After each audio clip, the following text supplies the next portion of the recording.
go to the Empowered.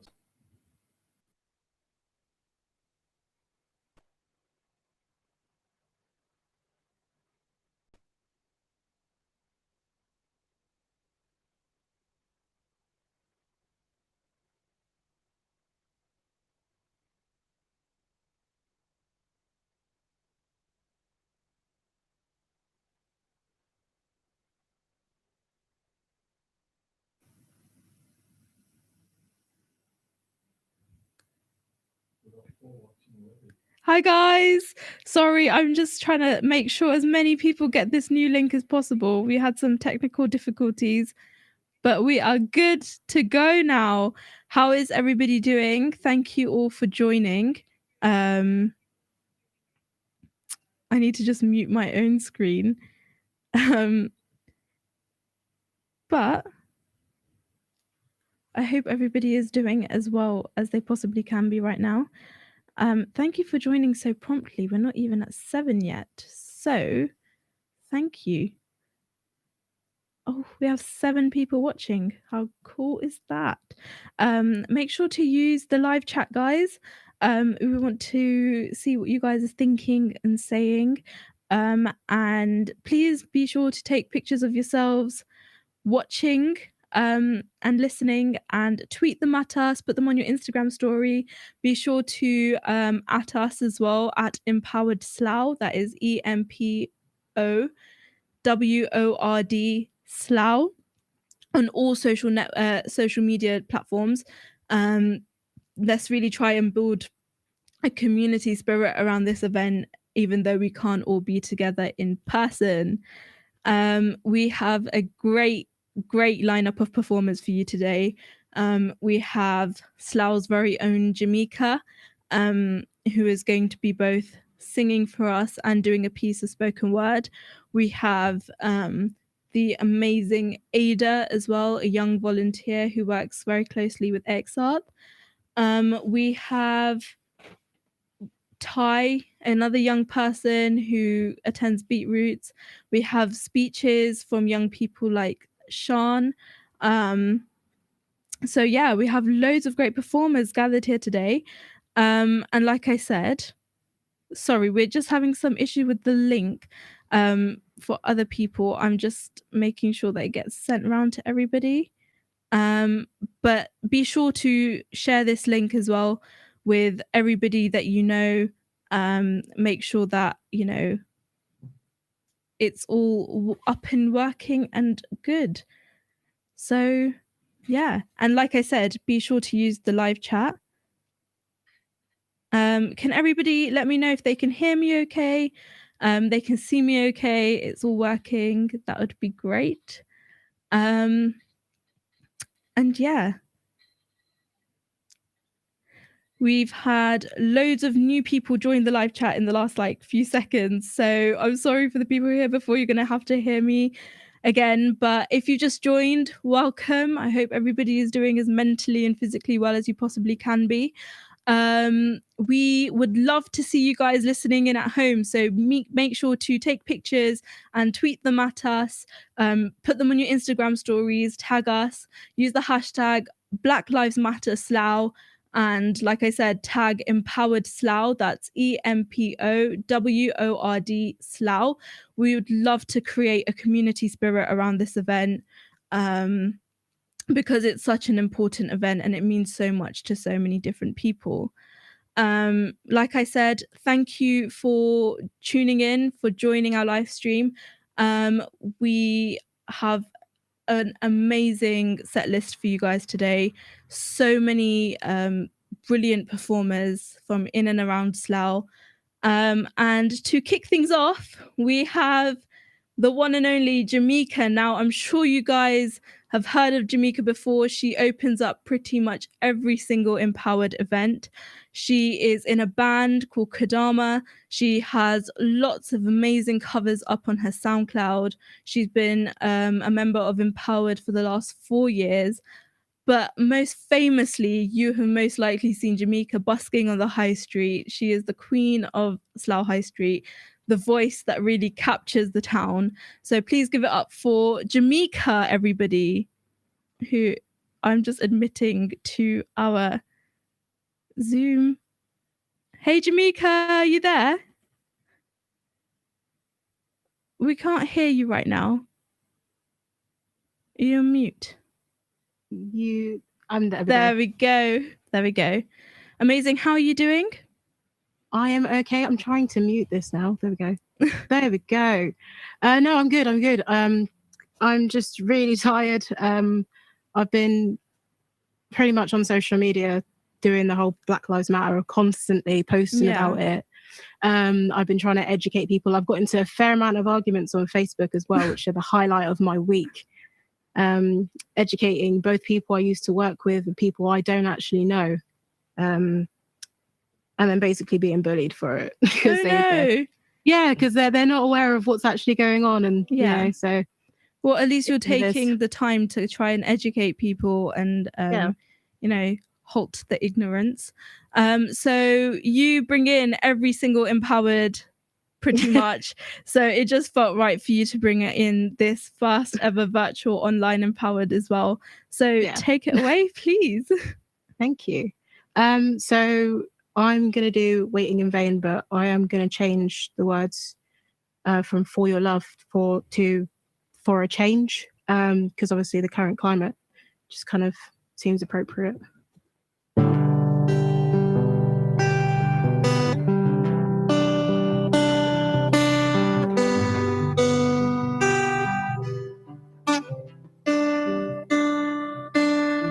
I don't want to wait in vain for a change. I don't want to wait in vain for a change.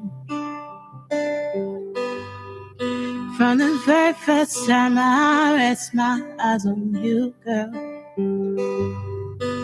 my heart said follow through.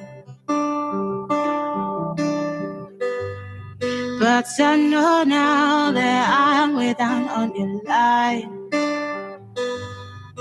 But the waiting feel is fine. So don't treat me like a puppet on a string, 'cause I know how to do my thing. Don't talk to me as if you think I'm dumb. Wanna know when you're gonna come.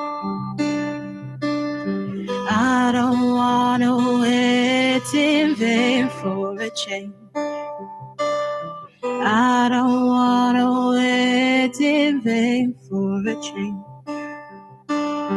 I don't wanna wait in vain for a change.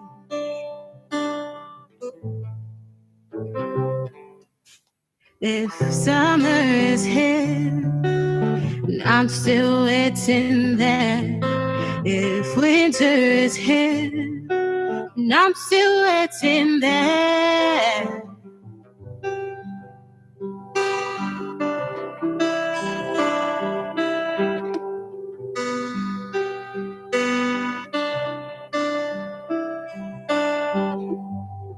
it's been 3 years since I've been knocking at your door,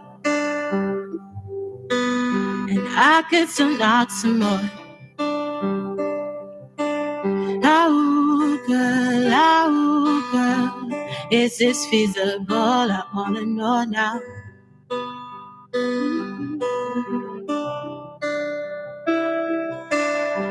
I don't wanna wait in vain for your love.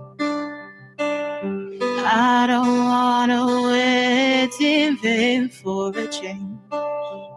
Oh, I don't wanna wait for change. Oh, I don't wanna wait on change. It's your change that I'm waiting on. It's your love that I'm waiting on. It's the change that I'm waiting on. It's the change that I'm hoping for. Oh, I don't wanna wait for change. Oh, I don't wanna wait for change. I don't change.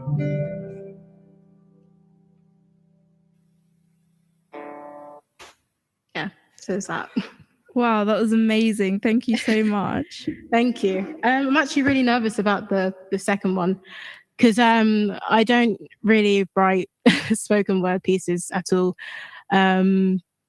I just had this, woke up this one morning, I was absolutely angry, I was tired, I was frustrated, and I had all these words going on in my head, so I decided that I was just going to write. After I saw your piece, actually, Oh, on Instagram, and I wrote this long piece about all the experiences that I have personally gone through, which I'm sure other Black people have gone through as well, within the UK, and the reason that I do what I do, but I haven't got a title for it, but yeah. So, as a baby, was I a threat just because my skin is dark? As a child and a teen, was I a threat when I was just trying to get to school? As an adult, am I a threat when I'm just trying to go about my day? If you know me, the answer would be no. But at the tender age of 11, I was called a gorilla, an animal with large nostrils like mine, an animal with dark fur. Or was that supposed to resemble my skin? Am I an animal just for existing? At the age of 16, a teacher asked me if I was causing trouble. His eyes locked onto mine, but not my white friends. Tell me why I couldn't get that question out of my mind since. I was eating my lunch and minding my own business. If that's causing trouble, I was probably the queen of it. When I started working in a phone shop, white people would ask me where I'm from. I would hear that my voice sounds exotic and that I'm well-spoken. I had been clicked at. I had been avoided so that they could be tended to by my white colleagues, and all I could do is sit and smile. When I worked in London, people across the street hide their bags and their phones as if I didn't have the same one they owned, avoiding eye contact and looking at me in disgust, something I had to get used to, but it only got worse. When I was 22, I was walking back to the office after lunch. Across the path of a white woman who spat right in front of me in disgust. She called me and my Black Muslim friend disgusting, and I presume it's just for existing. Tell me, how is this fair? Injustice and racism isn't just in America, it is everywhere. If you say all lives matter in response to Black Lives Matter, you're part of the problem, because not everyone's being shot and killed for doing nothing wrong. Tell me how some Black men suit a vague description provided by the police, a Black man with a black hoodie and short hair. Isn't that the description of Black men everywhere? This is why we protest, not because of just one man. We protest the systemic racism and 400 plus years of oppression, because my people were stolen, because my people are treated like criminals. The first thing the news will show you is a criminal record before they'll show you what they did for the community. I protest because the police are killing innocent people. I protest because of my own experiences. I protest because I want my nieces to have a father to bring them up. If you are unaware of what I have said, please educate yourself. Look at the statistics and understand that no lives will ever matter until Black lives matter, because we are sick and tired of saying, I can't breathe. Thank you. A really touching piece, which unfortunately I'm sure lots of other Black people will be able to relate to. But that should not be the case whatsoever. What kind of fueled you to write that piece? Like, you mentioned a bit at the beginning, but was there anything in particular that you kind of saw? Obviously your experiences were really heartbreaking, like so many people on the live chat on YouTube have said as well. But I've got a lot of family that live in America. My brother, that's why I mentioned that I want my nieces to grow up with a father. My brother lives in America, and it's hard to see what's going on there and not think, hey, that, I'm going to cry.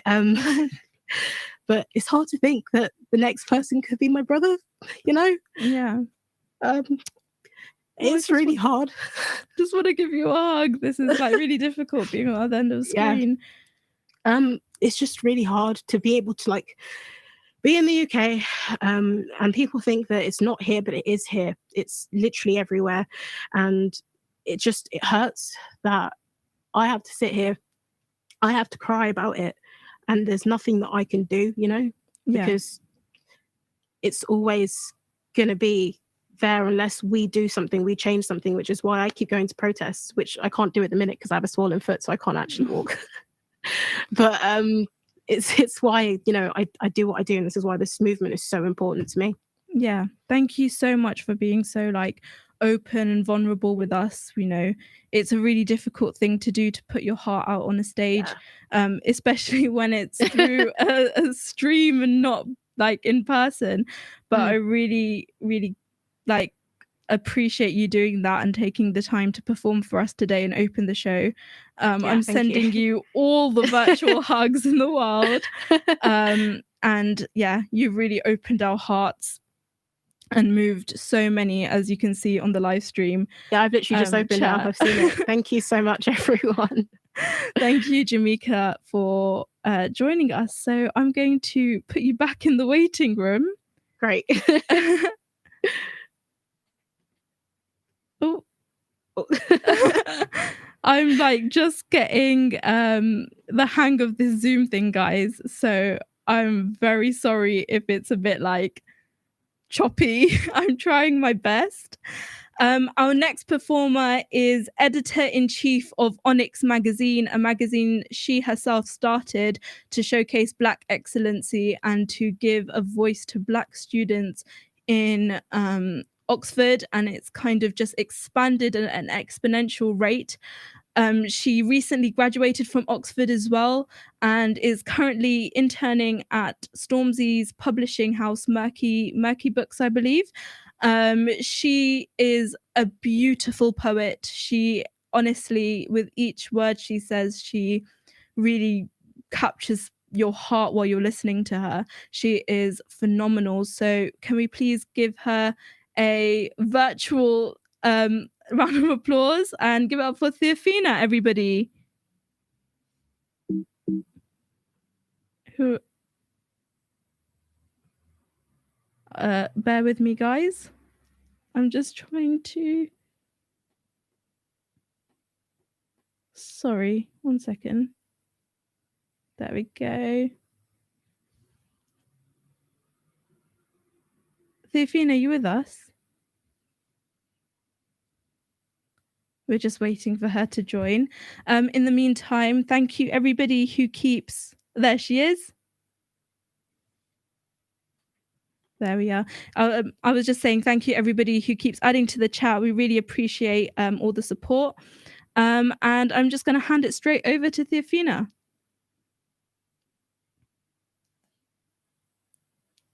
Are you there? Hi everyone. This is Fina. So I'm just gonna get straight into it. You'll notice that there is a covering over the camera. This is because I attended an event 2 days ago called Breaking into the Forbidden, and there was this really powerful poet from Tobago, and her name was M. Morbeith Phillip. And she had a covering. It was blue, and she said it was her way of protesting. She did not want to be seen. And that really resonated with me. Anyone who knows me knows how much I love purple. And I see purple as a mixture of grief, of blue, of red, of rage, a reminder to myself to balance myself, but also that both can exist together. However, I wrote the poem I'm about to read after I went down to Parliament Square yesterday, and we were kettled by the police. If you don't know what kettling is, please look up kettling. And so when I wrote these poems, all I could hear was red, and that's the color of these poems. So I wanted my covering to reflect that. None of my poems have names. I wrote them all this morning. So I'll simply signify their division by saying 1, 2, and 3. My voice is a bit shaky, but if you hear it shaking, it's not because I'm afraid or nervous, it's because I am angry. So this first poem is about resistance and the fatigue that comes from having to relive this for so long, when it seems like only now people are discovering how to take meaningful action.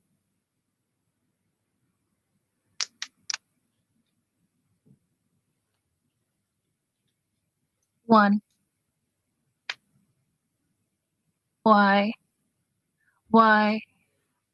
Why did it take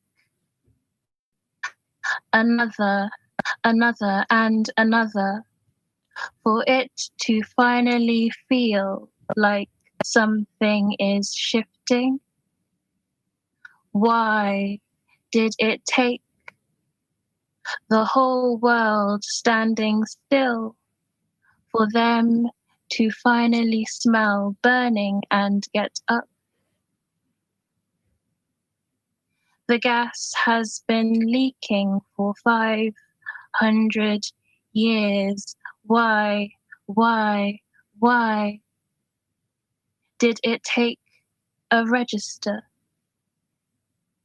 George Floyd, Sean Rick, Sandra Bland, Julian Cole, Edson DeCosta, Sarah Reed, Mark Duggan, Jermaine Baker, Ian Tomlinson, Stephen Lawrence, for them to finally smell burning and get up. By now, the bodies are stacked high like a pyre, higher and higher, the stench rises. We've choked on this same headline before. We have choked on that video, on our bodies in contorted positions, on repeat, hand in mouths, necks and knees. Why did it take the world standing still for them to finally smell burning and get up? My timeline is filled with black squares, as if the area of my grief could be reduced to a box, to pixels, to a screen. It's ironic that the fingers must scroll past, must go down, must scroll by. This does nothing for me. Like a black hole, a black square can only suck in the absence of light, and we have always been candles above an abyss, shining into the darkness of their hate. We burn into the apathy of their eyes, dry ours. With every breath we take, with every inhale, exhaling in, I am learning. I am resisting. I am learning to resist again. 2. This poem sort of plays on the jovial image of police, and in the UK there's sort of this image of the police as Bobby got his like bowler hat and his uniforms patrolling the neighborhood, and I just wanted this poem to reflect the way that Black people in this country, in the UK, have never been able to have this image of the police. And I wanted to play with sort of a happy rhythm and the tone that certain areas and aspects of society are able to attribute with the police, but that Black people have never been able to associate with the Met.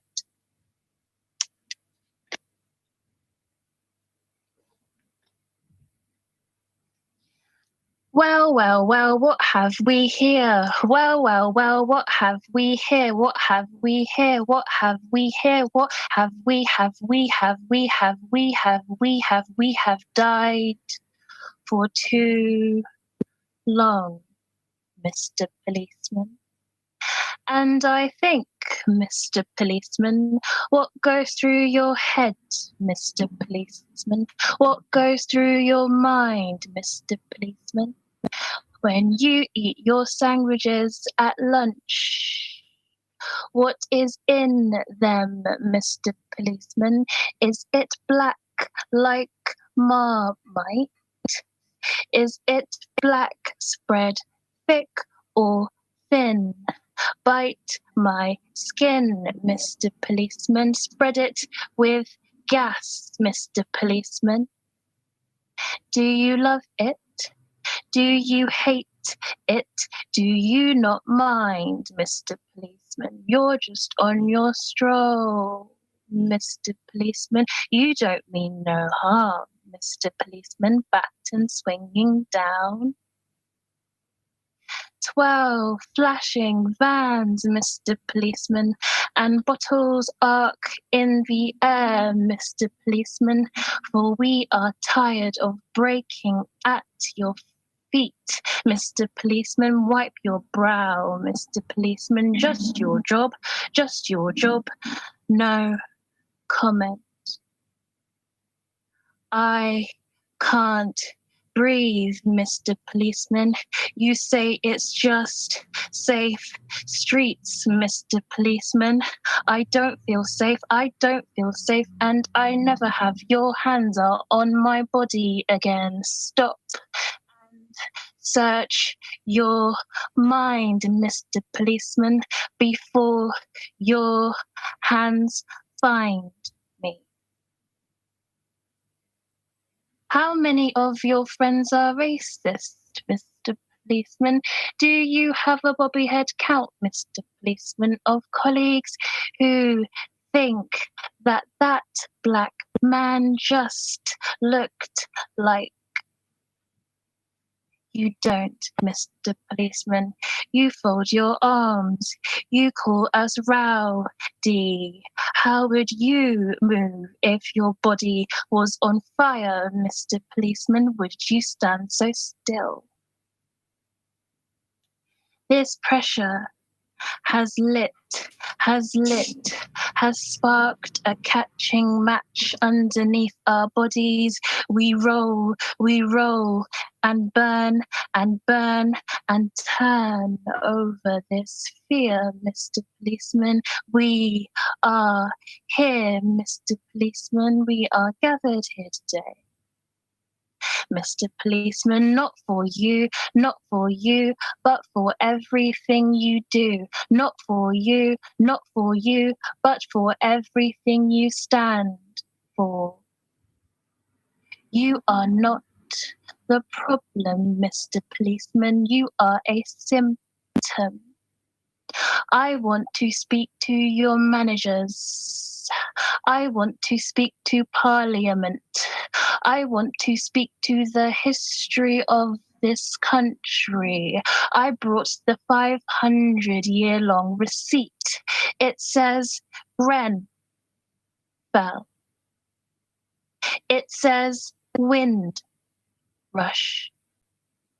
It has Lawrence. It says Commonwealth. It says COVID, die at 4 times the rate, 19, Mr. Policeman. And your manager dares, Mr. Policeman, to tell us no return. Expiry date passed, get out, Mr. Policeman. And would I like something new? Something new? These choppers cut the sky, Mr. Policeman, as you bite, as you bark, as you kettle, as you drive. I want you to know the avenues of this country have led us to dissolution. And just like your sacred tarmac, Mr. Policeman, I will patrol this black with my life.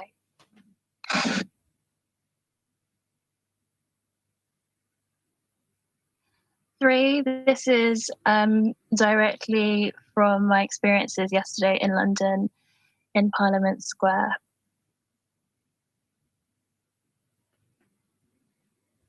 Higher,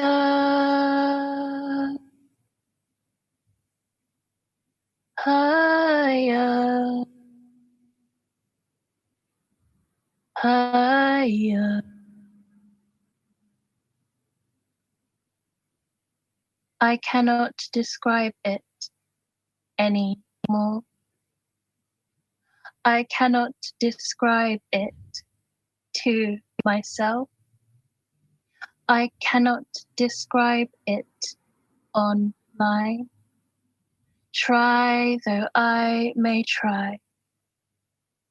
My heart has given up and cannot speak. My tears have fallen down and cannot be caught. Somehow we find a way to speak. Somehow we find a way to breathe past suffocation. Higher,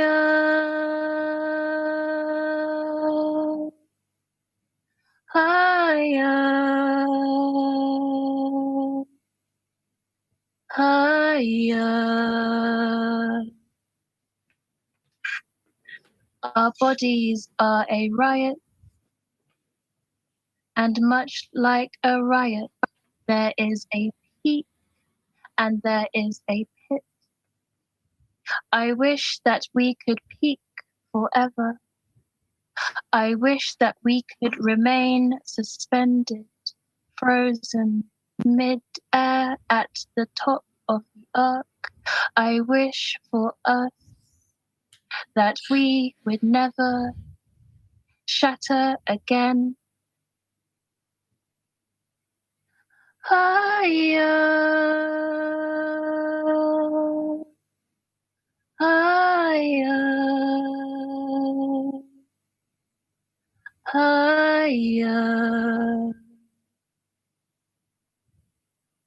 A white man told me to take my sign away, to take my pain away and put it in my back garden.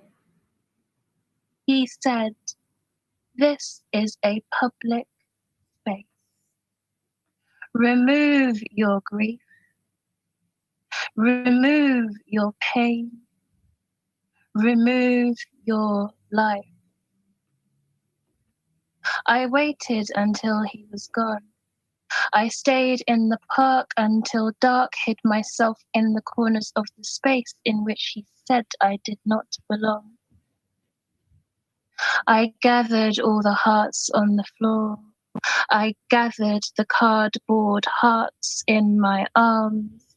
I raised them up to the sky and placed them up in the spaces in which we built through our backs, through our borrowed, through our stolen, our driven and our whipped, through our hell-bent and broken, through our dragged bodies. I raised our hearts, our cardboard hearts, our painted hearts, our felt-tipped hearts, and I placed them in the space where he said they did not belong. Thank you. Those are my 3 poems. I'm going to do a quick plug. I run a magazine, as Sal mentioned, for Black creatives. It's called Onyx Magazine. It's really special. There's a lot of Black resistance and energy and creativity formulating and incubating in there. We're going to be doing another poetry live with more work like this and some pieces that I couldn't fit into here. You can find us at Onyx Magazine, OX, that's ONYX Magazine, OX, on Facebook, Instagram, and Twitter. I also have a PayPal fund, which is going to help me to turn my poetry into videos. So if anybody would like to support that, it's paypal.me/Lilafina. That's paypal.me/Lilafina, LILAPHINA. To all my Black people listening, what was the last thing that you did to unwind and release? And to my or to all the non-Black people listening, I really want you to have uncomfortable conversations, even if no one's listening and even if it's with yourself. Thank you, Lilafina. Those pieces were all three of them. They really chilled me and gave me goosebumps. I think that something that is so wonderful about Theophina's writing is her ability to be so incredibly raw and open and make the listener uncomfortable, and like she said, have conversations with themselves that perhaps they wouldn't otherwise, and really make you think. Our next performer also, garners introspection from his audiences. He helps Matt run a music and words club every other Thursday in Windsor, and they've moved online since, as obviously we all have had to kind of adapt. He also helps run an online community space which is focused on well-being. So please give it up for Diamond Bevelle, everybody. And I've just realised that I haven't put Theophina back in the waiting room. And now we're going to bring Bevelle in. And fingers crossed it will work. Bevelle, are you with us? Amazing. Hello, everyone. Hello, can you hear me? We can. Perfect. And Sal, how do you feel about me inviting some people to give some words and you reading them out to me? Okay, let's try it. Perfect. So before that, I will introduce myself. My name is Diamond Bevelle. I'm the composer of words, the creator of music. My message to the world,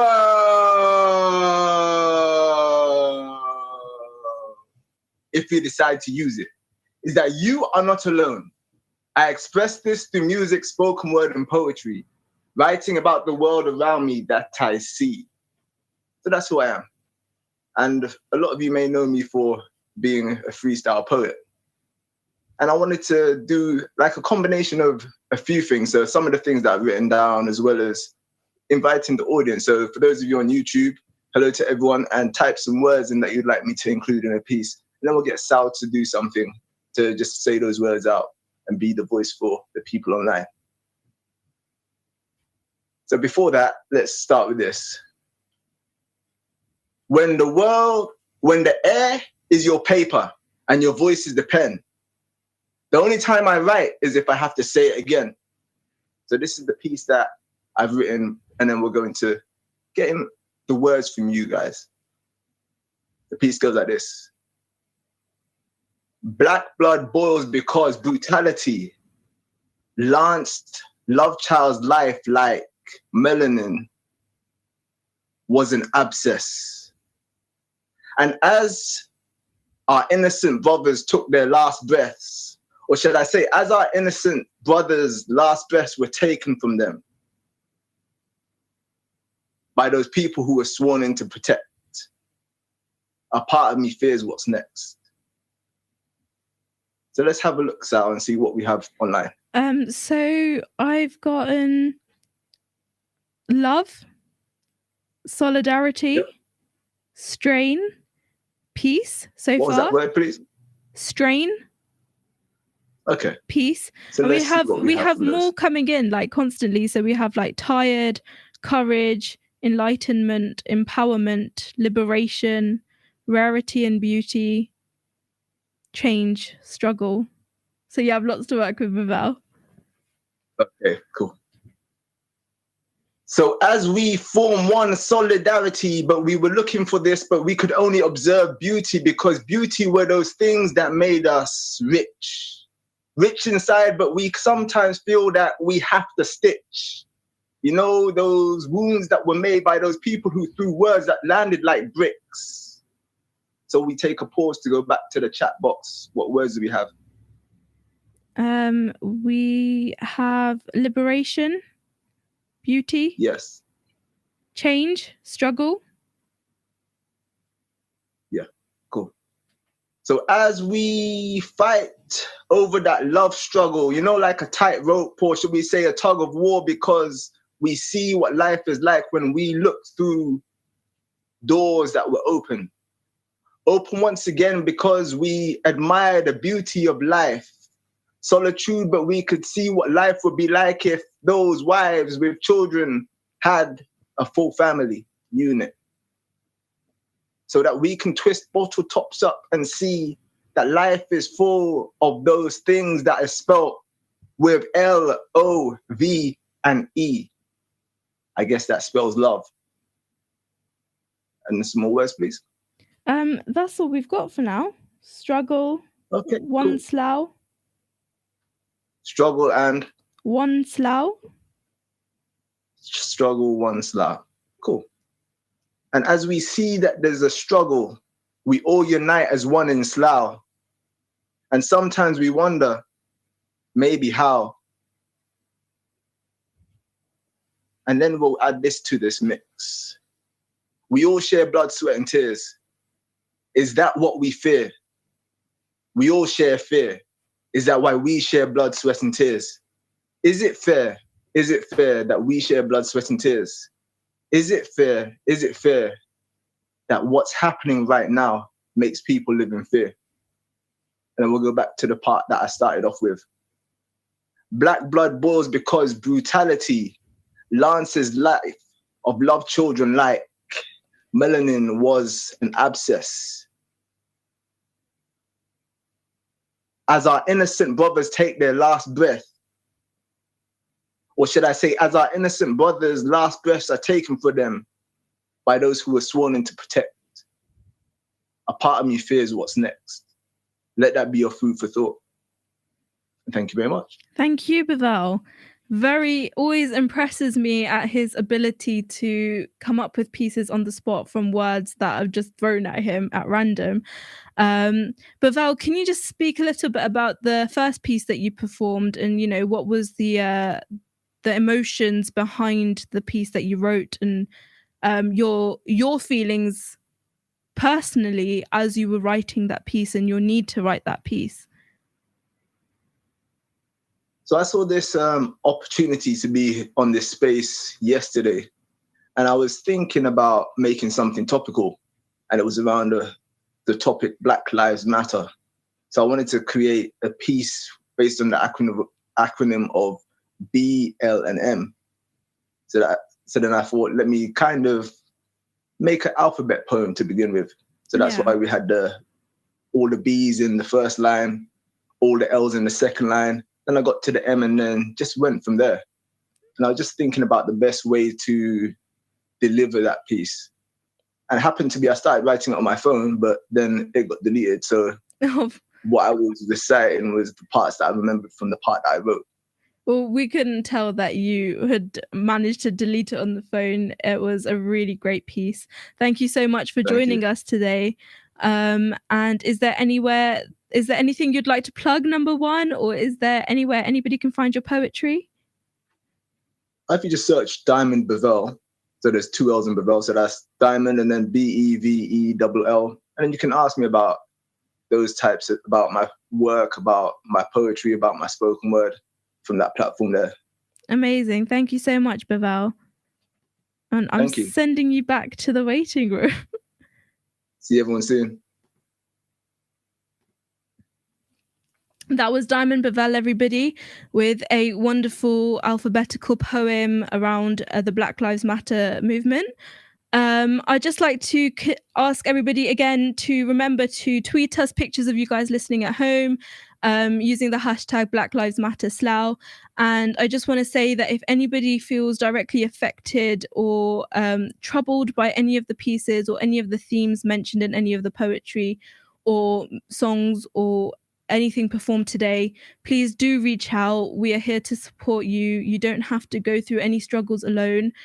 We're a community here and we want to lift each other up. So if you do feel affected, please don't be afraid to reach out. We are here to support and help, like I said. Our next performer is the impetus behind this whole event. She wanted to create a protest in Slough. However, she was very, very aware of the ongoing COVID-19 pandemic situation, so she wanted to be very careful, which is why we moved it kind of online. She is a young health champion. She is very proactive on issues of mental health and its effects on young people. And she is going to be performing, or not performing, she's going to be giving a little speech today on why she wanted to create the protest and what Black Lives Matter means for her. So gonna bring into the group Arushi. Arushi, you with us? Amazing. We can't hear you. Hello. Hey, amazing. We got there. How are you? I'm good, thank you. How are you? Yeah, not too bad myself. Good. So what made you, before you go into your speech, I just wanted to ask you what made you want to create this kind of platform or create the protest to begin with? Sure. I feel like it's also almost like my duty, as a human being, even to just stand up against any injustice. Each life is precious. And if we scrap labels such as race, we can realize that we're all the same. We all bleed the same and we are all worth the same. No person is superior and we're all equal. So I felt like this platform would be great to reach out and let people spread their views on current issues such as Black Lives Matter. Thank you. And can you just remind us all of how old you are? I'm 17. Wow, that's a really mature outlook to have as a 17-year-old, and it's really amazing things that you're doing. So take it away. Okay, thank you very much. So recently, I found myself asking, what will it take? What will it take to bring peace? What will it take to mend broken hearts and fill empty promises? What will it take to end injustice? What will it take to make a change? And it's in that moment where I glance at my reflection and I realize the courage to make a difference comes from within. Each and every one of us has a decision to make. We can choose to help and make a change, or we can divert our eyes and ignore the pain. We can use our hands to push education, petitions, and posts away, or we can make a difference right here, today. Together, as one, our words are as strong as steel. They will not falter, and they will echo in all corners of the earth until each member of our human race can hear our cries and demand for justice. Together, as one, we can reshape our system so that generations to come can live in a society that is not suppressed by a label, but instead a society that promotes equality and peace. Our lives begin to end the day we become silent about things that matter. And so if we want to make the world a better place, we have to look at ourselves and make a change. Which is why I'm starting with the woman in the mirror, Arushi Singh, and I'm asking her to be part of the change. Will you? Thank you. Amazing. Thank you so much, Arushi. You put that so eloquently, and really kind of your emphasis on everybody beginning with themselves is, I think, really important, because we're so quick to point fingers at other people and saying you're not doing enough. But I think we need to all sit back and look at what we're doing as well.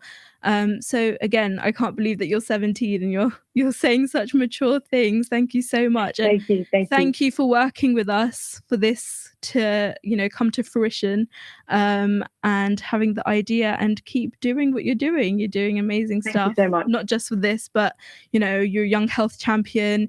All your work on mental health. You're really making an impact, whether or not you see it yet. Thank you so much. Thank you for the opportunity. No, thank you. And now I'm going to send you back to the waiting room. Okay.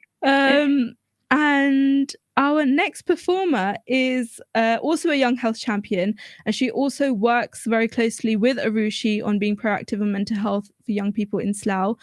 She is an amazing volunteer. She has helped XR with so many projects. And to top it all off, as if that wasn't enough to make her an amazing person, she has a beautiful voice. So can we please give it up, even if it's virtually, for Ada, everybody? And this is the waiting game, the awkward silence between me putting the person into the chat and them actually joining. thank you everyone for being so patient with the technology side of things. But we have an Ada here. Hey, Ada. Hi. Oh no, I've done something. Ah. There we go. Hey, Ada, how are you? I'm good. How are you? I'm good, thank you. And what are you performing for us today? So it's a song called BS by Janae Aiko, but I swapped all the lyrics around to make it relevant to what's going on at the moment. Amazing. I heard a little snippet of this before and it is fantastic. So take it away, Ada. Okay, thank you. Oh, yeah. Something's gotta change. Something's gotta change. Something's gotta change. Oh, something's gotta change. Yeah. It don't have to be the same, no. Back with all this bullshit, all up in the scene. Another man is dead, and that don't sit tight with me. Another one is gone when he could have been free. Another one is gone, and it's seems like we got this one bad, and that's the media. Faithfulness is all we hear, makes it like we're bad. How many more lives to lose until we understand? It really comes down to this, and it's not nothing less. Running, death and jogging seems like nothing less. Mothers stressing every time they hear the phone ring, that's a mess. Why they gotta judge us from always come to our tone? I'm telling you, they're watching from our head down to our toes. I'm telling you, it's bullshit. All up on the scene. Another man is dead, and that don't tell me. Another one is gone, and he could have been free. Another man is gone, and he could have been free. Sisters crying, brothers dying every single day. All you do is hope and pray you get through the whole day. Trying to believe that it was written in our fate. This can be right, and let me tell you, I'm telling you, something's gotta change. Enough is enough, now gotta make it either way. Tired of hearing lies on how it was a mistake. Gotta stick together and make sure we get a change. I'm telling you the last time, something's gotta change. Enough is enough, now gotta make it either way. Tired of hearing lies on how it was a mistake. Gotta stick together and make sure we get a change. Yeah. Thank you. Thank you so much, Ada. It's been really wonderful seeing how both you and Jamika have like been so creative and changed the lyrics to make them relevant. What made you want to change the lyrics, and what kind of inspired you? Like obviously the Black Lives Matter movement, but what emotions were you feeling specifically when you were writing those lyrics? So I think when this whole Black Lives Matter whole movement started, it obviously all started in America, and when you think of the UK, you always get told, oh, it doesn't happen here, we shouldn't have to protest or anything like that. But the thing is that it does happen here, it's just we don't see it as much as America does see it. And I think I was sat down one day and I was talking to someone, and I was like to them, and this is when Arishi was going to do her protest, and I was like, oh, my friend's doing a protest, I think I'm going to go. And she was like, no, you're not going to go. I was like, what do you mean you're not going to go? And then she said to me, I don't know why everybody's hyping it up in the UK, because it doesn't happen here. And I think that hit me a lot, because obviously I'm the eldest of 5. So I've got 5 younger siblings who are all Black. And knowing that they're going to grow up in a world where people have these thoughts of, oh, it doesn't happen here. And I've lost my cousin, like personally, and it's like, he was Black. And when he first died, not much attention was put into it. And it was after a while that loads of people came, and it was made more aware of in a way. Yeah. So I don't know. I think it's that. And obviously I have my brother, and I don't want him to grow up and me be scared every day. Like, oh my God, my brother's out. Is he okay? Yeah. It's obviously on a personal level, losing your cousin is very difficult, but then also having people like say to you, well, it's not relevant in the UK, when you from first-hand experience know that it is very difficult. So thank you for sharing that with us. Thank you for, telling us about your experiences. And is there anywhere anybody can find your beautiful singing? online? My Instagram. It's at AdaBabyX. I do post covers. Well, I try to more now, but yeah.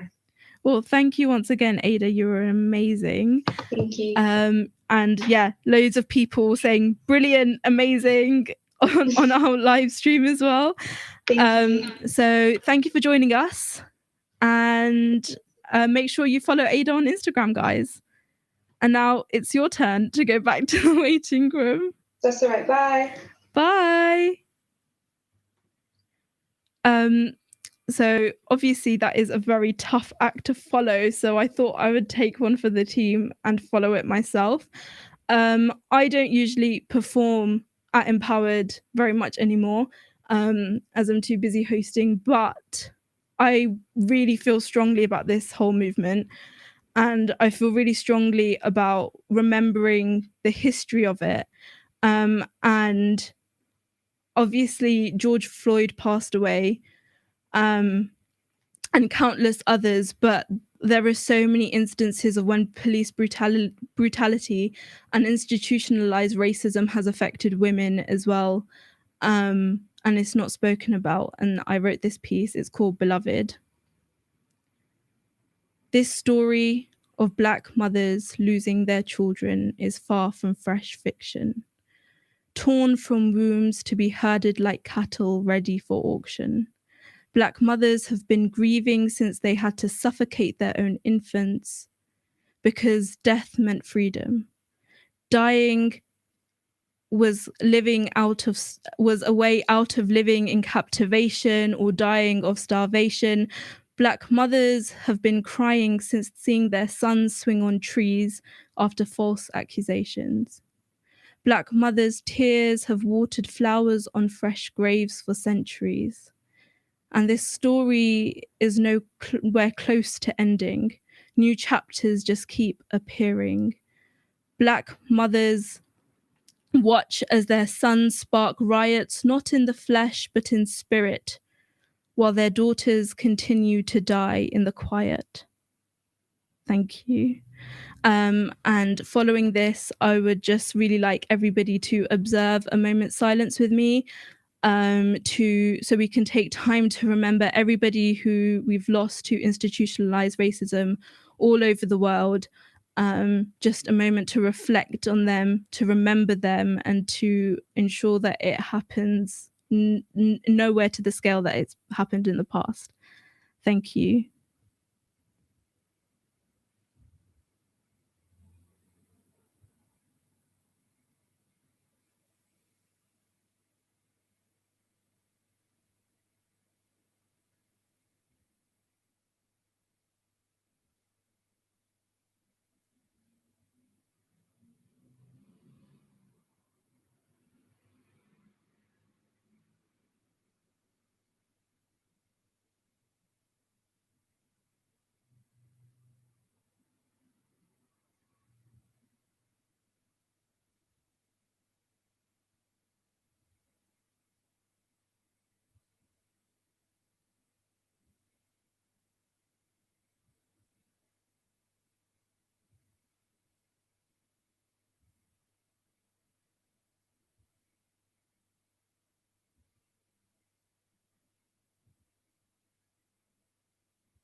Thank you for observing that moment's silence, everybody. It is imperative that we remember the names of everybody's lost. So I urge you, there's loads of Instagram pages who are dedicating themselves to the memories of people lost, not only through police brutality, but just generalized institutional racism, and who have been victims of the systematic corruption of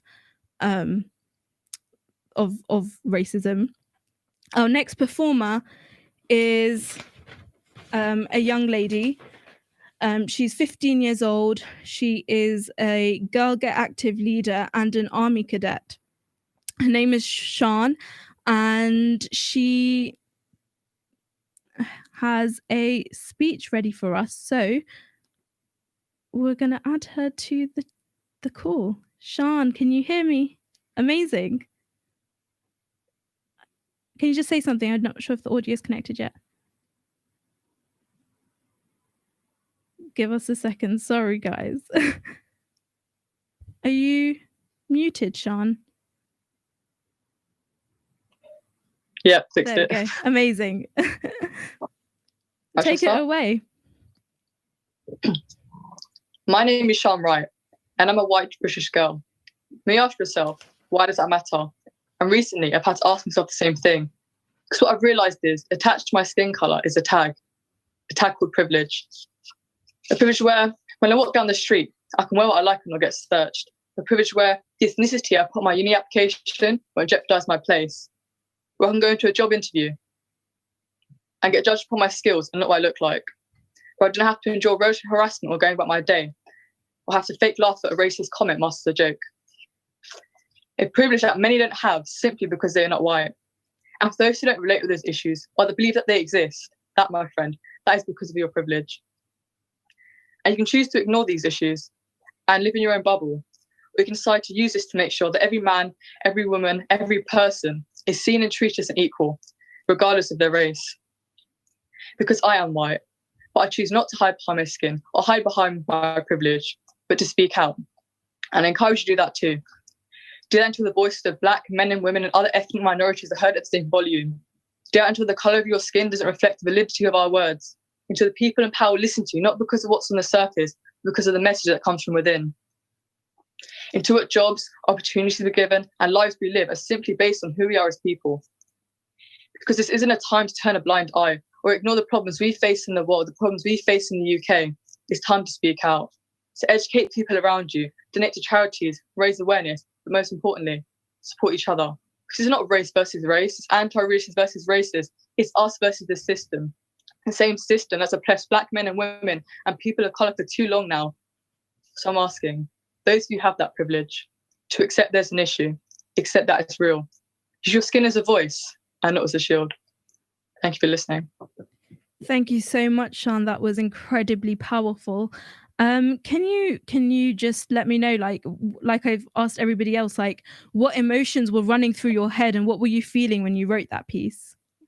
Well, obviously, I could never, ever imagine like the struggles that, you know, people of colour and Black people have been through, like, because I've never experienced it. But the thought of that another human being is treated differently, not because of who they're a person, but because of what they look like. And I just want to live in a society where, you know, our characters and who we are as people decides what we become, not like what's on the surface and what we look like.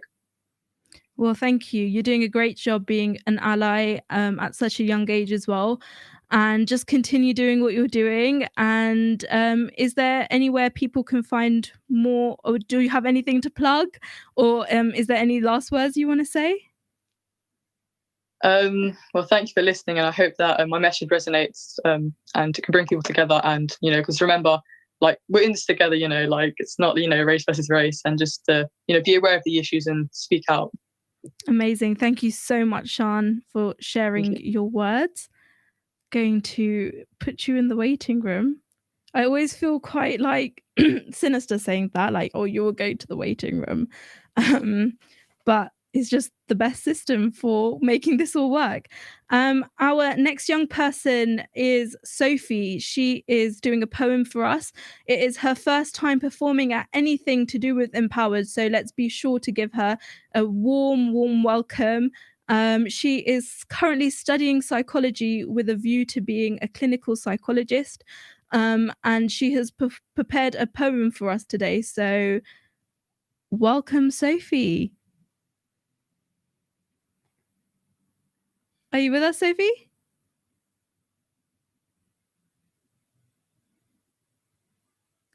Hello. Oh, we can't hear you. There we go. Can you hear me? Yeah, amazing. How are you today? I'm good, thank you. Yeah. Thank you for joining quite excited us. and nervous. Yeah. No, yeah. I'm very excited as well. Like I said, like I've heard sneak peeks of everybody's pieces and I've had a sneak peek of yours. So I'm very, very excited. So why did you want to get involved? So I actually have a friend, Lena, who told me about Empowered and just said, look, you love poetry, why not get involved? And I thought with the Black Lives Matter movement, which I feel very passionate about, it's the perfect opportunity too. So well, we're glad you got involved and you got in touch, and take it away. Thank you. So this is a poem I wrote called Raise Your Fists. Imagine this. You are being killed. You cannot breathe. Your neck being crushed by a police officer's knee. You try to shout. You try to pull through, but the people you should call are the ones killing you. I can't breathe. You scream 11 times. A police officer committing his own crime. You were innocent. You know you are, but you fear you will never make it to the cop car. For George Floyd, this was not an imagination, for he never did make it to the police station. This is just one example of police brutality to Black lives, and it is time those with privilege stop running to hide. As a white female, I have a privilege and I will not quit. These men in uniforms must be charged with the crimes they commit. I read this poem in order to educate that you cannot be racist and shout, it's fine, I have a black mate. Racism is still a global problem. We need to fight for the fallen. It is not just an issue in the United States. You want proof? Christopher Older's tragic fate. How many innocent lives need to be taken? Innocent, yes, innocent, do not be mistaken. Whilst the white men in suits will tell you they're guilty, really they are the ones whose hands are filthy. White people are treated with care and ease, whilst Black people are killed by the authorities. I write this now to send a message. Use your platform and raise awareness. For racism still exists, so let's fight for Black rights and raise our fists. Thanks. Thank you so much, Sophie. There was so much passion behind that, fueling your voice. Thank you. And you came across really emotive. Like I asked Sean and everybody else, what were your emotions when you were writing that piece? What was going through your head? So I was really angry because it's just when I heard about the tragic murder of George Floyd, I then researched more and more and educated myself, and I realized how common this is and that it is an issue and it's always been an issue. And I thought, well, and I learned about white privilege and what it is and learned that I have it. And I was like, I'm going to use it to my advantage to help other people. And it was just anger at all the people that get away with racism every day and how it's just so common and it shouldn't be. So yeah, I was very angry, basically. No, that comes across really brilliantly in your piece. And I think that anger and that drive that you have, again, like I said to Sean, is making you a great ally, especially like cluing yourself up further and ensuring that like you make sure that you understand everything and you take note of your own privilege and everything. I think that's fantastic as well. How old are you, if you don't mind me asking? 17. Again, 17. We have so many amazing young people like speaking out today. It's been really kind of inspiring given the darkness of the events that we're talking about. So thank you, Sophie, for joining us, and we hope to have you back at an Empowered soon. Definitely, yeah. Thank you. Thank you. So you're off to the waiting room. Off to the waiting room. Thanks. I should put that on a t-shirt now. Off to the waiting room. Our next performer is a young man who attends Beetroot sessions. Beetroots is another Slough-based charity that is an arts-based platform for young people to express themselves through music and visual arts. He is a lyricist and he has a track on Spotify, which I'll make sure that he plugs. But today he is here doing a very emotive piece that he performed at the Music and Words Beetroots Takeover on police brutality. So I'm not going to say any more. I'm just going to bring him into the chat and welcome him. But please give it up for Tyrese, everybody. Hey, Tyrese. Can you say something? We can't hear you. I think you're on mute, my dude. There we go. Amazing. Thank you. How are you? I'm good, man. I'm good. Good. So do you want to just take it away? Yeah, I guess I'll hop straight into her. Let me go. Hold on. Let me reel it back to the start. All right. Hold on. All right. All right, cool. There we go. Yeah, I'm ready when you are. Take it away, mate. Say no more.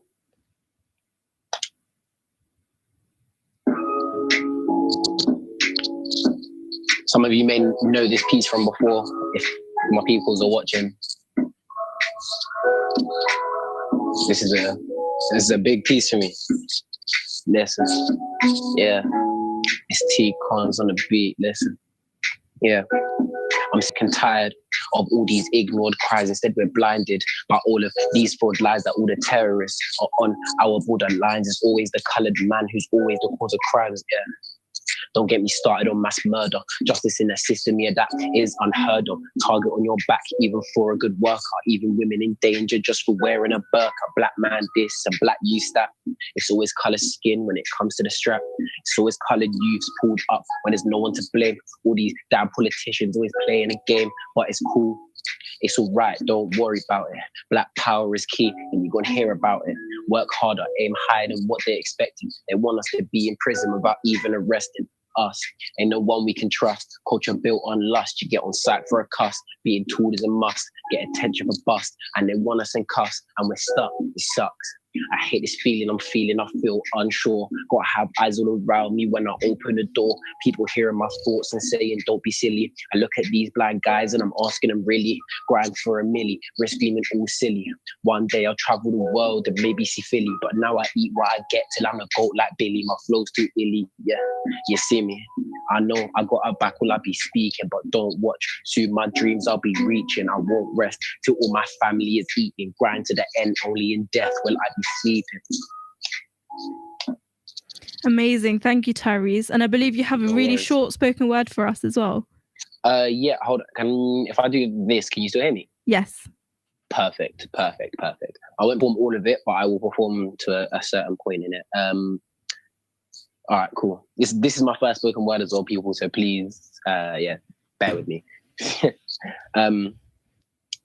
They're saying Black Lives Matter, but they're looting the ends. Don't make me laugh. Just because you feel inclined, it doesn't make you hard. You destroying black business doesn't help the graft. You're representing us, making life a hard task. George Floyd, gentle giant, loving, caring father. Officer, you made an error, not the one you're after. Murdered in cold blood. He didn't do no wrong. And by the way, the Fed got his charge. He didn't do no wrong. 3rd-degree murder. I thought that meant unintentionally, but watching that video back, you must be kidding me. He already said he can't breathe over and over. You didn't listen. Won't be surprised if he doesn't survive prison. I never wish ill health. That's not in my nature. But there's a hot place in hell and it's got your name on. Another black man with his life gone, but he didn't get life because there weren't no gun. Injustice for the crime cause. There's rioting and rubber bullets. This is not what he died for. My people need to wake up. I swear to God, you're wilding. I'm sorry it took so long to say, but I wanted the timing. I thought the craziness would stop, that people would see sense. But an eye for an eye just makes all of you seem dense. Even judged for the clothes that we wear. They see a hoodie and see a threat. This just isn't fair. The end is hanging on loosely. Flaws is there for all to see. And another black man is dead. Twitter's got everybody whiling. World is poorly stitched together. So I can still see all of the threads. But I must say, it's not everyone playing top boy. A lot of you are doing it right. Peaceful protest, that does a lot, boy. All the discrimination, racial or any kind. We need to be one as a nation. It needs to stop, boy. And all my white people that be backing us, you're the ones making a difference. They won't hear us. So you guys have got to go that extra distance. And I've been talking for a while now. So I think it's time I end it. Yeah, Black Lives Matter, not just because that is trending.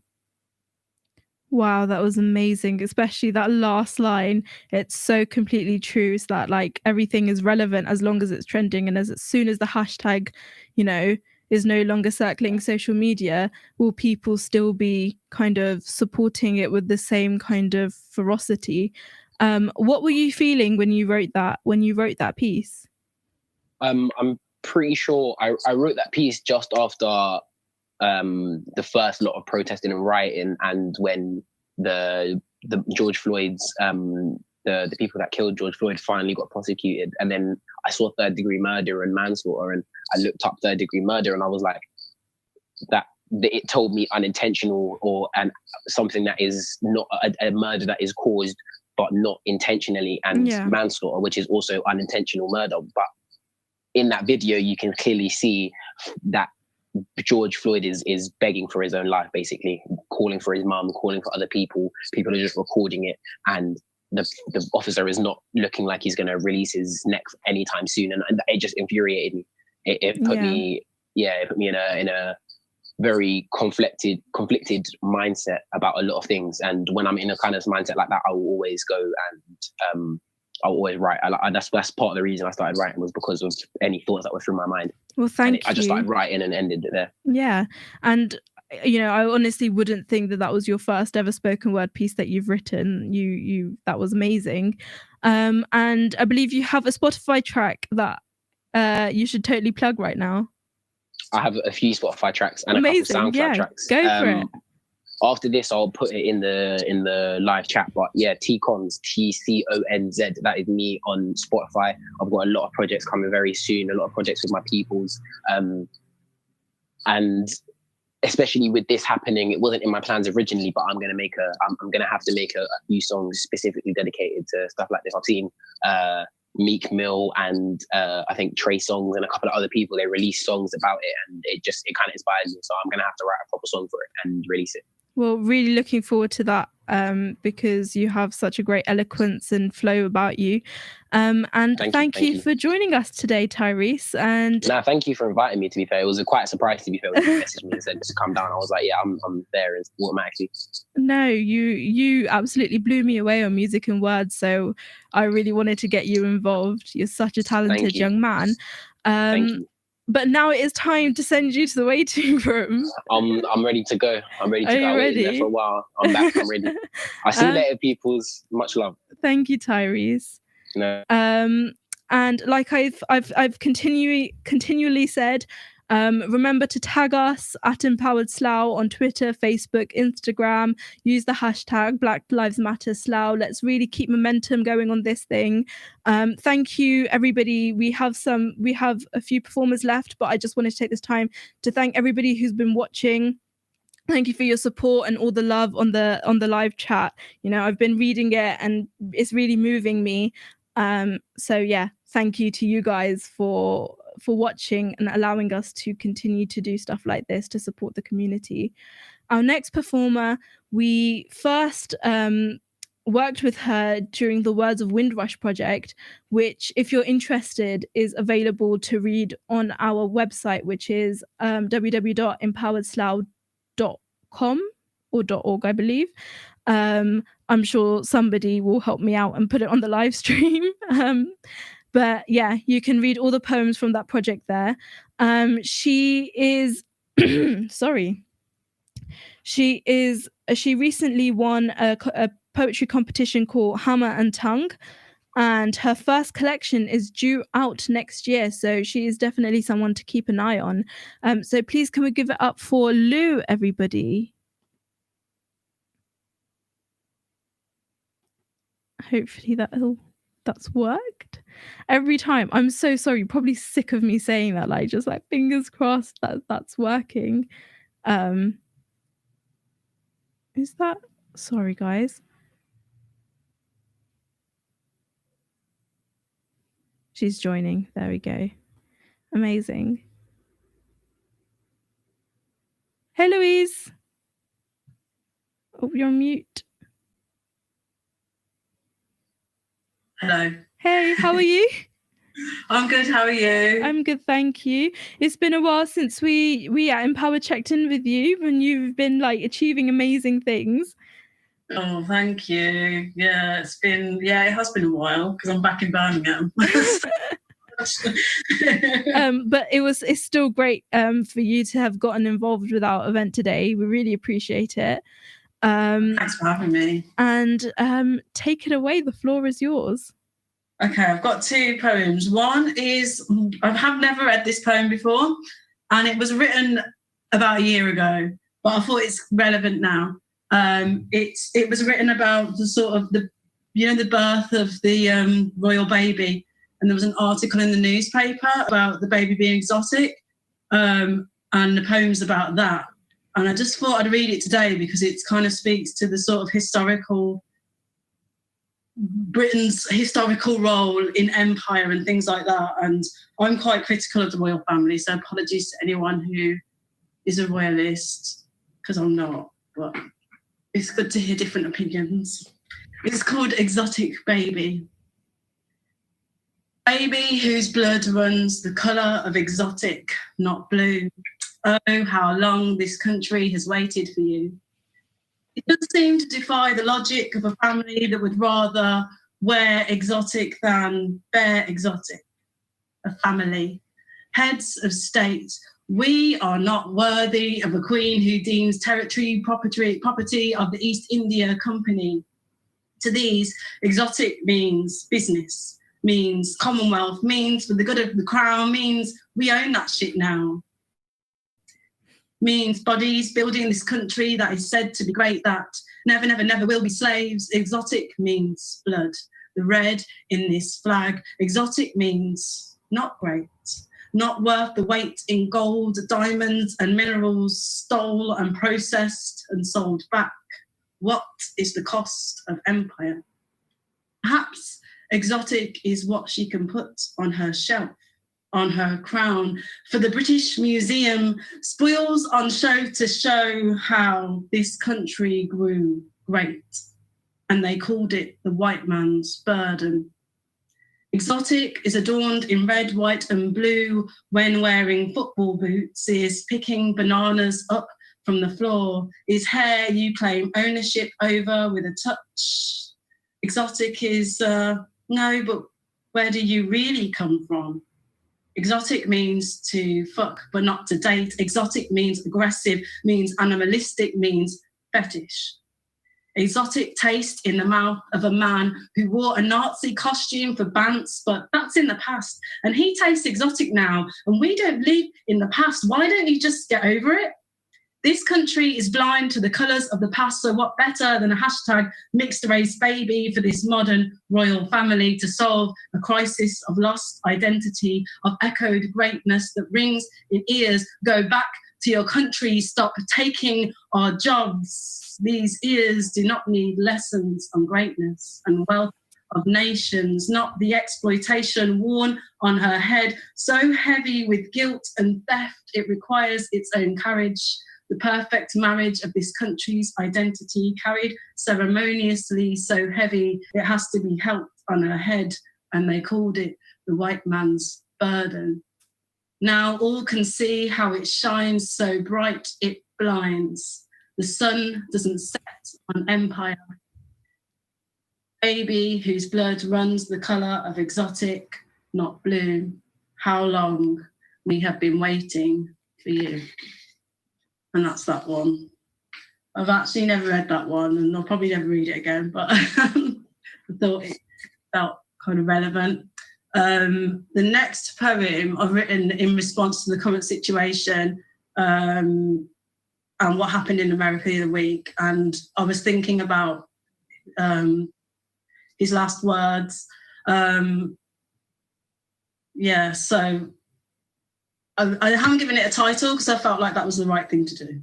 So it's entitled, "This air is combustible. It is too blistering. My chest is too full of sickness. I cough, but all I bring up is platitudes, a small sound like a mouse under a foot. I thought air was for everyone. A democratic right like voting or choosing which colour car to like, or which knee to kneel on, or which gun to own. But I am not American. So why do I choke as if I put my hands down my own throat, digging for drugs, digging for God, digging, are you there? Because miracles perpetrated by a blue-eyed Jesus are not included in equality legislation. Check the small print. What is a hate crime anyway? Hallelujah only seems to go so far. I stopped singing a long time before I was born. I do not have the lung capacity." And that's that. Thank you. Thank you so much for sharing both those pieces. They both resonated very deeply with me. And I'm really glad that you chose to perform the first one. It's completely relevant. Yeah. And the fact that you haven't performed it before, I was like, what? No, this is so good. Everybody needs to hear this. It was Really? a really good that's piece. nice. And I know you said you're probably never going to perform it again, but I think you'd be doing us a disservice by doing that. Really, I get scared because so many people Yeah. have I didn't get scared. I read it to someone, but it was like in a small space. And they were like, oh, I know so many people who love the royal family. I've never really heard anything like this before. And I was like, okay. No, I think that sometimes people might need to hear criticisms of even people that they like. So I think that it's a really moving and it's a really important piece. So thank you for sharing them with us today. Is there anything, I know you have a collection coming out, is there any way people can follow you to keep up to date with when you're releasing your poetry and any other projects that you might have coming up? You can follow me on my Instagram. That's the one I use the most, and it's hyperbole. So it's like hyperbole, but instead of the E at the end, it's just OU. And my collection is coming out. It's coming out this year in July, and the link's in my bio to pre-order. It's called How to Make Curry Go. Very exciting. Yeah, it's exciting, and you will learn how to make curry go. Poem, but it's a recipe. Thank you so much once again, Lou, for joining us all the way from Birmingham. And yeah, it's been great to catch up again, because I think the last time that I saw you or heard you perform was at the Words of Windrush kind of launch, I guess. But yeah, thank you. Thanks for having me. Thank you so much. Our pleasure. And now you're being sent to the depths of the waiting room. Thank you once again to Louise for performing for us, both pieces, especially, it's always very moving to me when someone feels comfortable to perform a piece at an empowered event that they haven't felt like they could perform before. Offering that kind of platform for people is very important to all of us here at Empowered. Our next performer is again, she's doing a speech. She is an ex-art volunteer. She is currently studying at De Montfort University, and she has a podcast called Maz Talks. So if you are looking for something to listen to at any point, or you're interested in any of the kind of people we've had on today, we've had them plugging their things all along, so be sure to visit her podcast. I'll have her talk a bit more about that once she's performed, but let's admit Mary to the chat.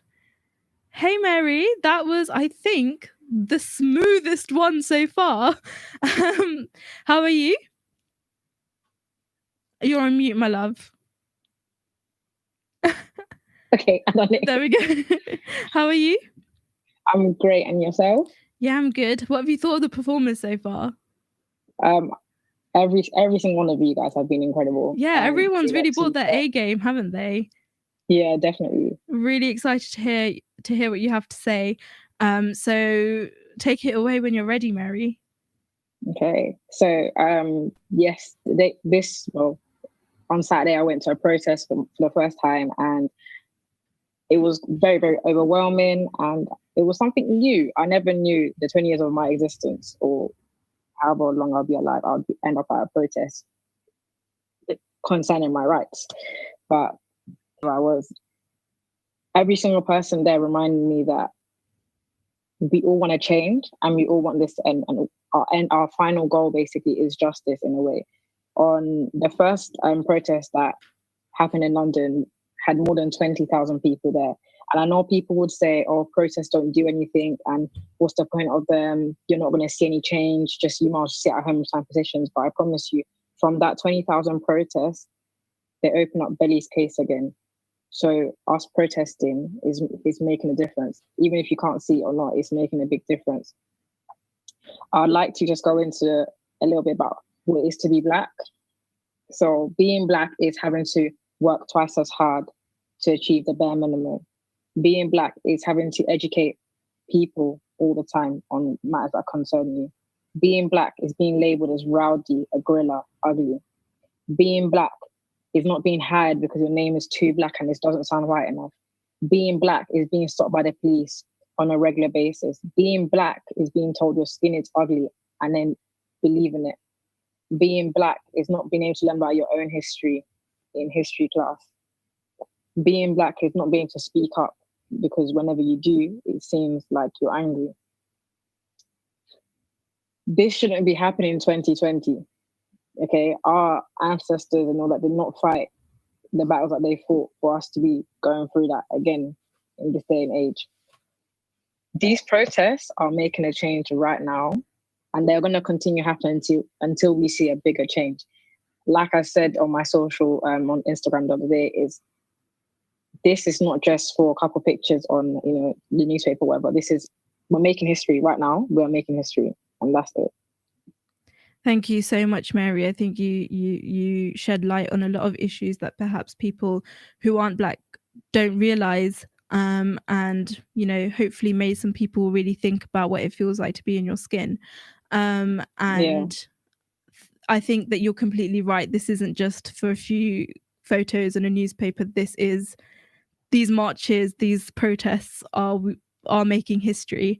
I know that you went into a lot more detail on this kind of topic on your podcast. So would you be able to signpost everybody there?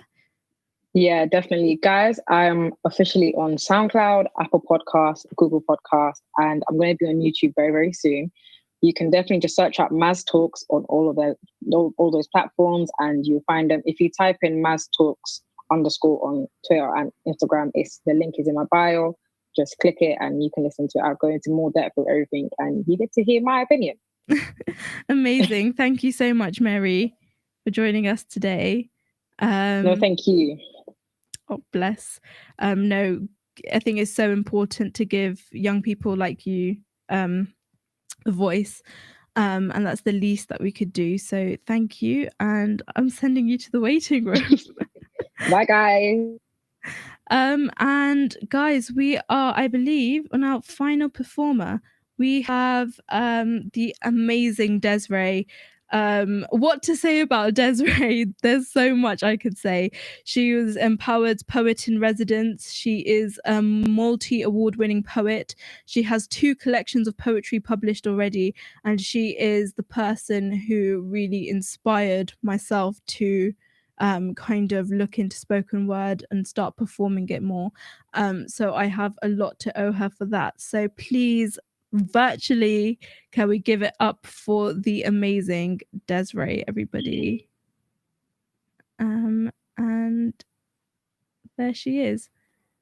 Hey. Oh, hi. How are you? I'm good. How are you? I'm good, thank you. How have you found the performances so far? Yeah, they've been beautiful. Like, how talented are all these young people? I know. It's really taken me aback. It is. And it's hopeful. It gives me so much hope. So I am, I feel very full of joy at the moment. And I think that's what we've all been lacking a bit of. Yeah, I completely agree. So whenever you're ready, the stage is yours. So yeah, I'm sticking on theme. I'm going to start with a poem I wrote for my brother. It is called "My Brother is a Half-Finished Bottle of 100 Proof Mount Gay Rum." My brother is a half-finished bottle of 100 Proof Mount Gay Rum. Warm, sweet to the cause of one hell of a headache. And I've spent a lifetime ensuring no one ever spills him. Sees all his dark, all his strength, and names him poison. Considers him consumable, thinks him shot. He may be sweet, but I am the kick that follows, that burn, that sour aftertaste. Mountains. I will move the Orion arm, mash up Mercury, and drop kick Jupiter just so that he could sleep without the weight of this universe on his pillow. My brother is the presence of laughter at a funeral.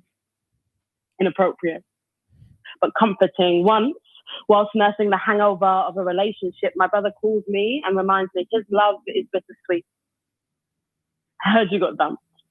My brother loves clumsily, and I often trip over it trying to find something that doesn't exist. He is something that doesn't exist. Black boy happy, black boy joy, black boy fist hold, but do not break. My brother is the vegan option at the steakhouse. considerate. And I've watched my brother lift weights from my mother's shoulders with a single hug, as though it were weightless. My brother is weightless, a joy-filled thing, too important for gravity, floating, target. But what is a black boy if he is not both aim and aimless? If he cannot be both punch and line, if he cannot be both fetish and institutionalized? My brother is big, is black, is joy. My brother is threat, is threatened, is boy.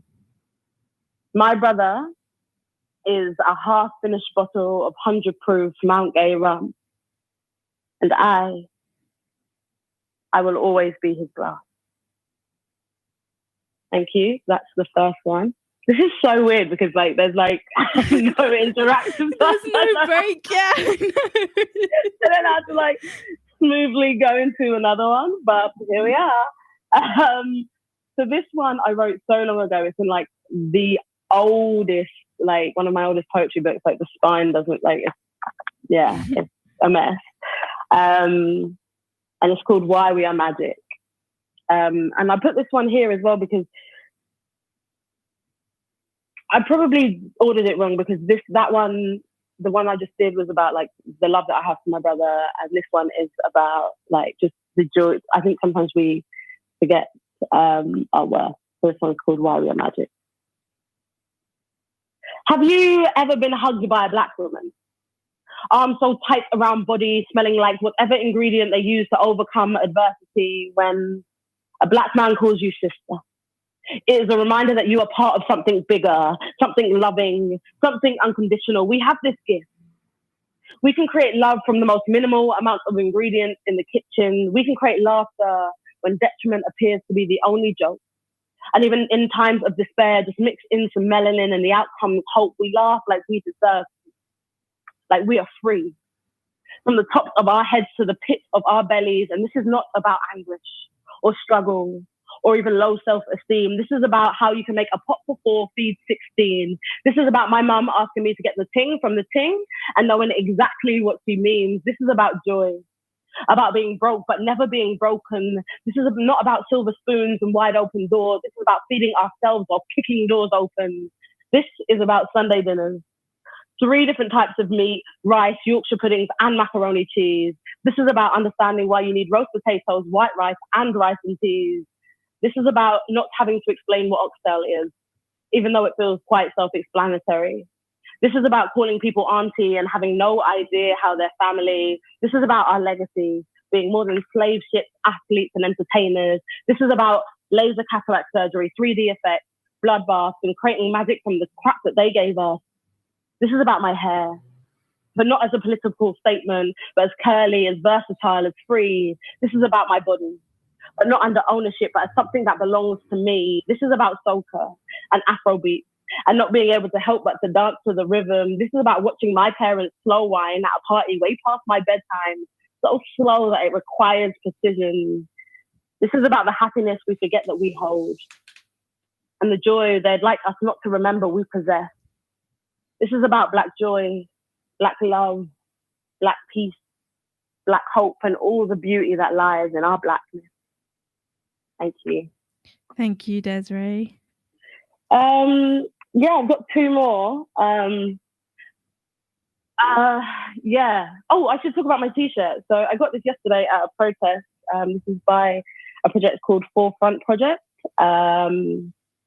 Yeah, so this is like half of the list is that of Black men that have died, in Black men and women who have died in the UK under the hands of the police.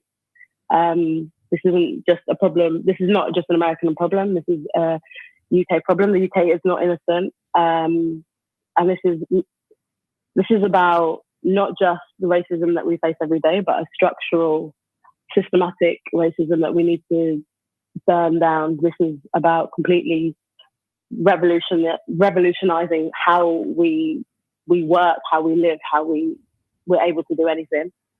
I wrote this next poem, I think it's 3 or 4 years ago, when Philando Castile and Alton Sterling were killed within like weeks of each other. And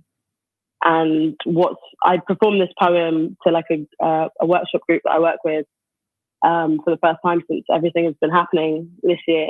And it's sad, really, how much it's still relevant. Anyway, this is called Affording Justice. I do not want to have to write this poem for you. I do not want to watch you bleeding out in the street or in your car. I do not want to see them pin you to the ground.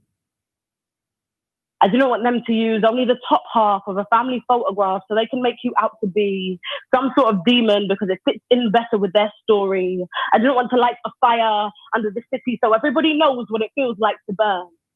I do not want to hear "I can't breathe" be your very last words. I do not want them to put a hashtag in front of your name, and I do not want a riot to be your legacy.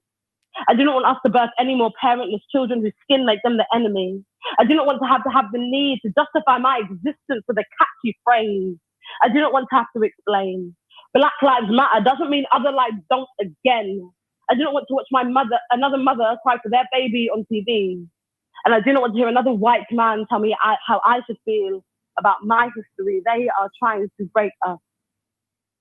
We can watch our children die on YouTube or more conveniently on our timeline.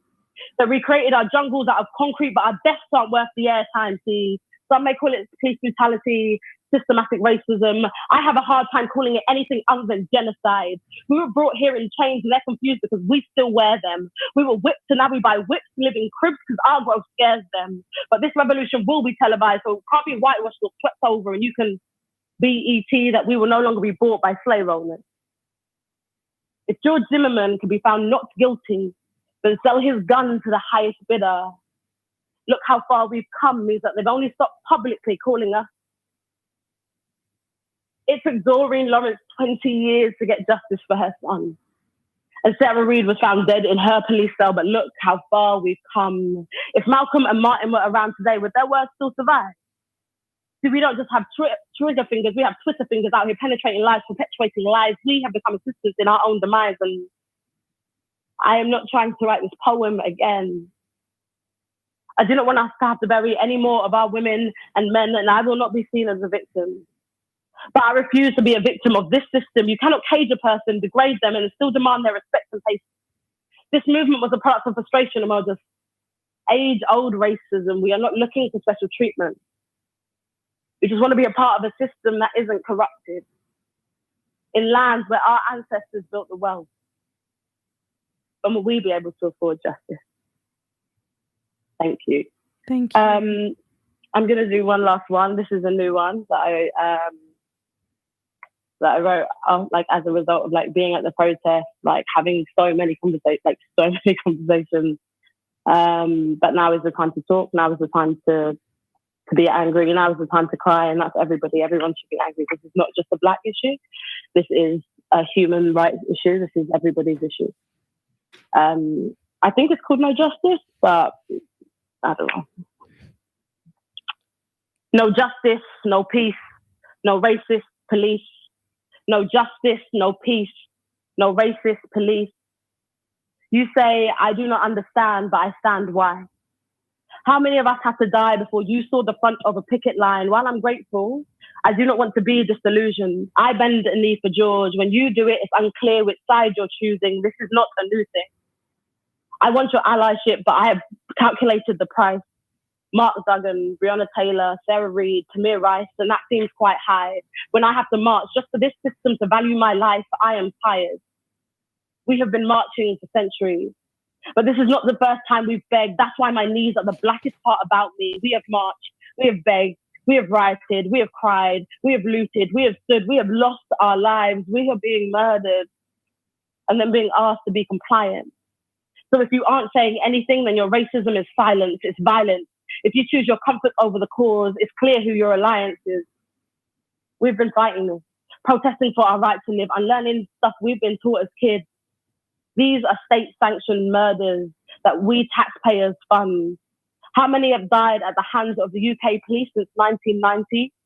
1,741. So yeah, when I bend a knee, it's for George, but it's also for Trevor, for Darren, for Edson, for Nano, for Baker. The UK is not innocent. So allies, comrades, friends, recognize what we've lost and what we're here sacrificing. Thank you. No, thank you, Desiree. All 4 of those pieces were incredibly moving.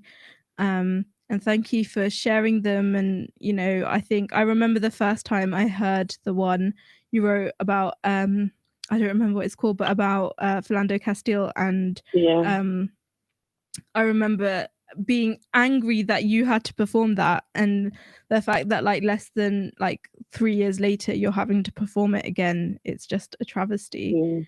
And it still like means the same thing. It's just like wild that exactly still, like it's the same phrases, it's the same, exactly. But thank you for joining us. Thank you for ending our live stream. Is there anything that you would like to plug? Any last words that you would like to get across to everybody? In terms of plugging, I don't really have that much to plug at the moment, but like all my stuff is on my Instagram. So it's at Desi _, so it's DEZIIE_, and I'm trying to hate it, but here we are. But yeah, everybody just like, it's such a difficult time for everyone, and as much as we can put as much of ourselves into it, we also have to remember to take care of ourselves. Definitely. Remember to just spend time around the people that you love, and remember that you are loved. And in the words of Kendrick Lamar, we gonna be all right, you know? Please, pray. Hopefully, we gonna be all right. But yeah, thank you. Thank you, Desiree. And now you're going to join everybody else in the waiting room. Oh, here we are. And that is the last time today that you're going to have to hear me say that phrase, guys. But thank you, everybody who tuned in today, who joined, who commented, who tagged us and things. We really appreciate all your support. Thank you to all of our performers who took the time out to write something, to really show their emotions and be vulnerable on stage. Although it seems that it might be easier to do it behind a screen, it's actually very much more difficult because you often feed off of the energy of an audience, and being so kind of vulnerable in front of an electric device is quite difficult. So I really appreciate all of our performers who took the time out to do that with today for this cause. Like Desiree said, it's really important that we keep fighting, we keep signing petitions and stuff like that. But it's equally as important that everybody gives themselves a bit of a time out. I know that, like, personally, I have found it really difficult tearing myself away from Twitter, from Instagram. But you need to make sure you do that for your own mental health, that you give yourself a break, allow yourself to breathe. Like I said at the beginning, these are very unprecedented times, and to add on top of that all the kind of craziness of the world, it's a lot and it's overwhelming. So please look after yourselves. Remember, you can follow any of the performers who gave out their social medias today. Encourage their work, support their work, be good to your local artists. And just thank you all for joining. Like I said, thank you again. I can't stress this enough. Thank you to all our performers. Thank you to Arushi for coming up with the idea and helping us arrange all of this. And I hope you have a good rest of your Sunday. I hope that your week is good. I hope that you give yourself time to breathe. Thank you, everybody.